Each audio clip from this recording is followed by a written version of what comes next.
We are driving into NASCAR weekend in Chicago, and a local family with deep ties to racing, going back generations, is now harnessing the popularity of the sport to raise awareness about mental health. This family has formed their own organization to end the stigma.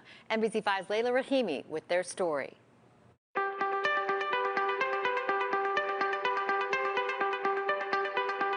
I was involved in cars pretty much my whole entire life, all the way stemming back to my grandfather, who had a used car lot in Ohio, and my father as well came from a family of multiple children, and they all kind of worked in the business.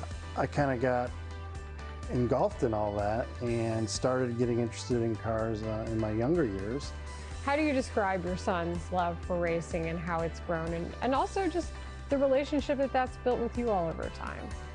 Well, that's who Jordan is. I mean, he's been involved with racing his entire life. It was a passion of his that was his life. Every morning I wake up, I think about racing. I go to bed thinking about racing.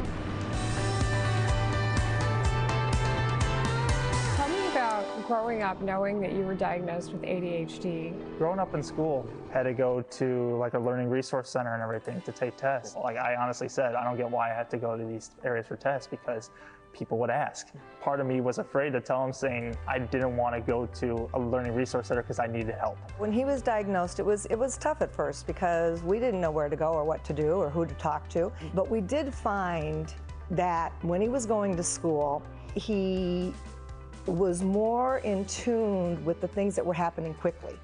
And so when he started with the racing and the simulators and things like that, he was very, like, almost hyper-focused.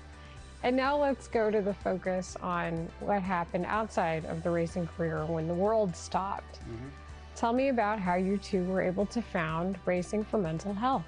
It just so happened that during COVID, we had some friends that had experienced some anxiety and some depression because of not being able to go out. And we started thinking about mental health. When we brought racing to mental health to the forefront, we used Jordan's racing as a platform to get this off the ground.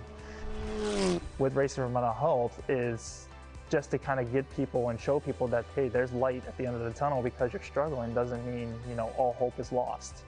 If I can prove that, as an 18-year-old to jump in a go-kart and then be in the NTT IndyCar series, shows to anybody that it doesn't matter how old you are or what you've gone through or what kind of talent or what kind of pathway you've taken, is that anything's possible in life.